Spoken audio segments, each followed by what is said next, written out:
Good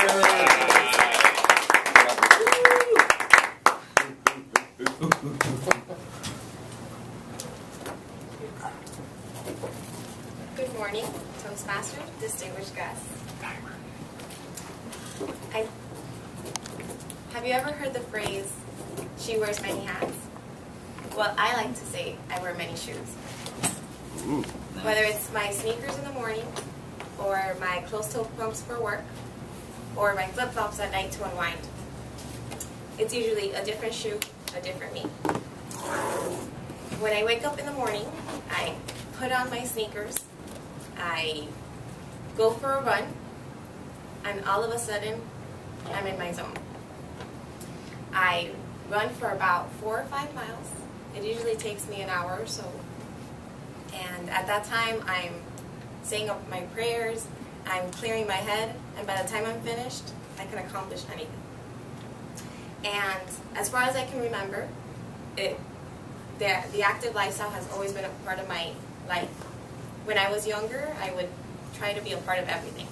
I remember one day when I was about 7 years old, I was a cheerleader for a local park, and I was doing my cheers, my chants, and I looked over and I saw a basketball team practicing. And come the next week, I was the newest member of what previous to my participation was an all-boy basketball team. So needless to say, that was a very interesting experience. And not much has changed since then.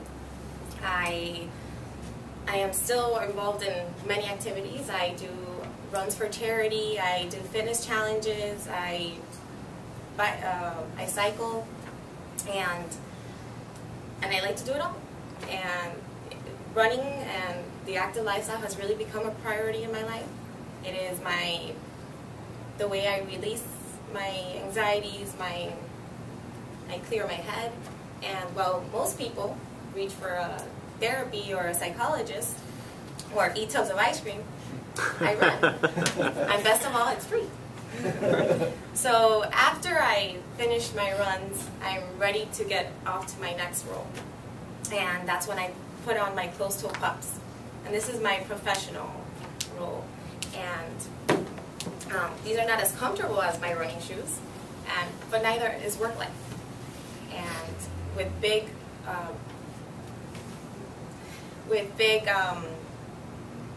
these shoes come other responsibilities. So I have to transition into another role. And just to give you a little bit of a background of what I do, or how I ended up here, I have a bachelor's. I earned a bachelor's degree in health sciences. I wanted to pursue a degree in speech pathology. However, I changed my mind along the way, and I ended up wanting to make a larger impact, or having a larger impact, and that's how I ended up graduating with a degree in public health.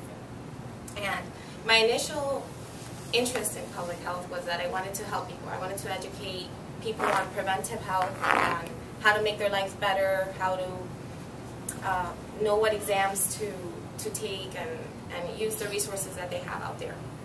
So after my schooling, shortly after, I was hired by a health promotion company, nationwide, Better Health, and I served as a health coach.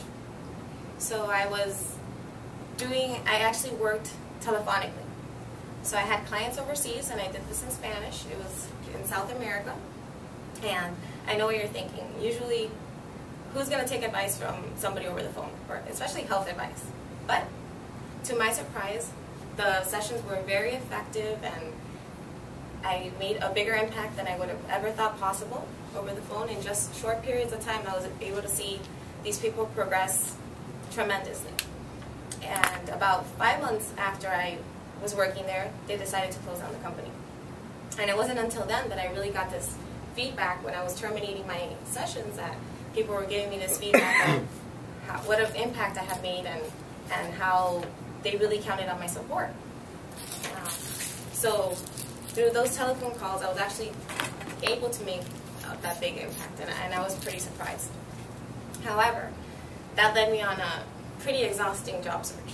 I had 3 months to look for a job, and luckily I ended up finding I'm still not sure how I ended up there.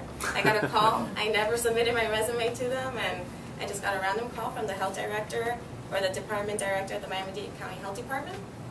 And I was brought on as their accreditation coordinator, and I've been there for about 6 months. And I'm enjoying my new position. I'm learning tremendously, and I'm excited about the steps I will be taking there.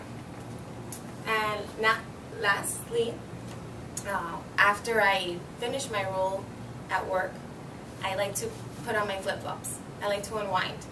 I like to get home, take off those tight shoes, stretch my feet, and I'm able to just do mindless stuff. Watch mindless TV, do my nails if I have to, and just kind of detach myself from the work life or the serious stuff in life. But like every good shoe, there's a good sole. And another thing I do with my flip-flops is I mentor. So I mentor a young child. She's a 9-year-old Haitian underprivileged child. And I do this every other weekend. So I have her for a few hours every other weekend. And it's been such a great experience. And I was trying to fit in Malibu in here somewhere. You just did. So like I was saying, not only do I have a different me for every different shoe, but in this case, there's 2 different me's for that different shoe. So I ask you, next time you put on a pair of shoes, think about the steps you take, the paths.